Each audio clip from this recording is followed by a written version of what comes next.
Assalamualaikum warahmatullahi wabarakatuh. Halo, perkenalkan saya Dwi Ajeng Kusumaningrum, mahasiswi semester 3 dari Fakultas Hukum yang berkuliah di Universitas Bhayangkara, Jakarta Raya. Di sini, saya ingin membahas salah satu pasal dari rancangan Undang-Undang Kitab Undang-Undang Hukum Pidana yang menjadi kontroversial di kalangan warga.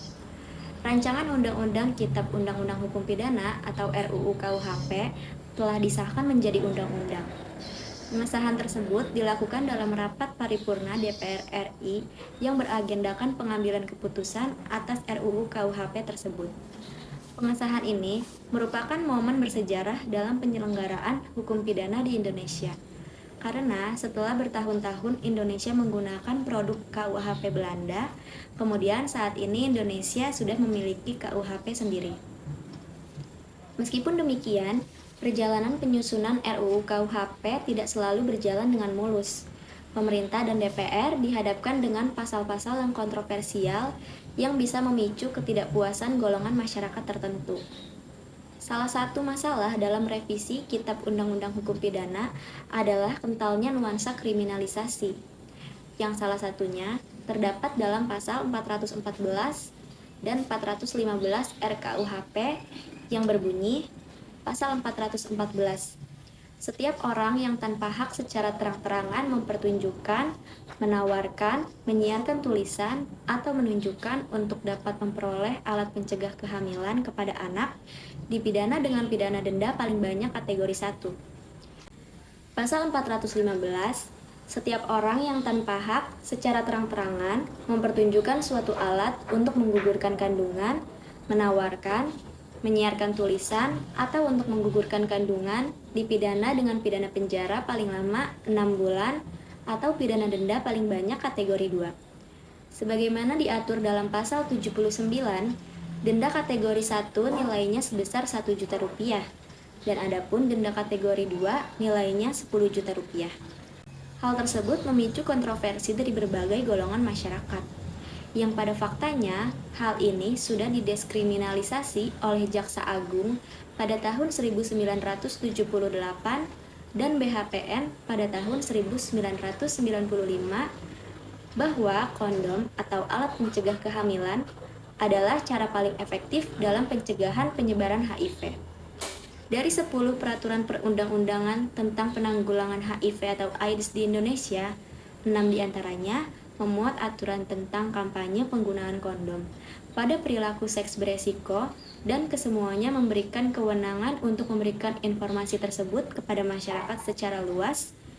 Secara jelas, kriminalisasi perbuatan mempertunjukkan alat pencegah kehamilan atau kontrasepsi bertentangan dengan upaya penanggulangan HIV. Ketentuan ini pun dikritik berbagai pihak karena dinilai overkriminalisasi dan mengancam program keluarga berencana. Yang menjadi masalah juga adalah masyarakat Indonesia tabu membicarakan hal-hal terkait seks. Padahal itu tidak lain adalah pendidikan kesehatan, dan pembatasan dalam RKUHP semakin mempersulit upaya ini. Padahal pengetahuan bisa membantu masyarakat mengontrol dirinya sendiri untuk tidak terkena HIV.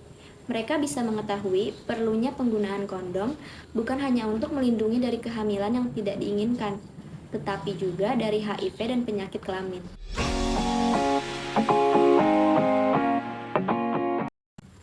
HIV atau Human Immune Deficiency Virus sendiri adalah virus yang menyerang sistem kekebalan tubuh yang dapat melemahkan kemampuan tubuh melawan infeksi dan penyakit. Kemudian AIDS atau Acquired Immune Deficiency Syndrome adalah kondisi di mana HIV sudah pada tahap infeksi akhir. Di negara Indonesia sendiri, penyebaran dan penularan HIV paling banyak disebabkan melalui hubungan intim yang tidak aman. Seseorang yang terinfeksi HIV dapat menularkannya kepada orang lain bahkan sejak beberapa minggu sejak tertular. Kelompok orang yang lebih beresiko terinfeksi HIV ini salah satunya adalah orang yang melakukan hubungan intim tanpa kondom, baik hubungan sesama jenis maupun heteroseksual. Sampai saat ini, belum ada obat untuk menyembuhkan HIV. Hanya ada jenis obat yang dapat memperlambat perkembangan virus tersebut. Dengan demikian, pada akhirnya RKUHP berpotensial menurunkan tingkat kesehatan masyarakat. masyarakat berpotensi untuk dipaksa dan diinterogasi terkait dengan kepemilikan alat pencegah kehamilan. Secara konkret, hal ini akan mengancam kesehatan masyarakat dan stigma akan terus berlangsung. Tanpa aturan tersebut pun sudah sangat sulit untuk menjalankan program pencegahan tersebut karena tingkah dan banyaknya hambatan dari masyarakat. Kemudian, dengan adanya aturan tersebut justru semakin memperburuk program pencegahan. Peran masyarakat melakukan penyuluhan terhadap reproduksi, penularan infeksi seperti HIV atau AIDS, dan pembangunan keluarga menjadi terhambat. Penularan AIDS sendiri paling banyak terjadi melalui hubungan seksual. Jika mempertunjukkan alat kontrasepsi termasuk kondom bisa dipidana, maka penularan HIV atau AIDS pun berpotensi lebih besar. Selain itu, pada akhirnya ini akan berdampak pada banyaknya kasus kehamilan yang tidak diinginkan, program KB yang gagal, kehamilan beresiko karena ibu masih terlalu muda dan sudah terlalu tua untuk mengandung, hingga kematian ibu dan bayi yang meningkat. Jadi, pelarangan penggunaan alat pencegahan kehamilan tersebut bisa lebih memperburuk bagi beberapa golongan di dalam masyarakat.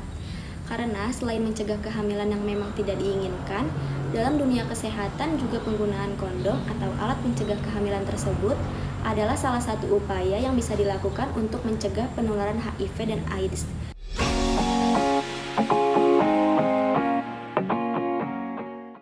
Mungkin sekian analisis dari saya terhadap salah satu pasal di dalam RKUHP. Saya tidak punya kepentingan pribadi dalam hal ini. Semoga teman-teman yang menonton dan mendengarkan analisis saya dapat memahami dengan baik apa poin penting yang ingin saya sampaikan. Sekian, terima kasih. Wassalamualaikum warahmatullahi wabarakatuh.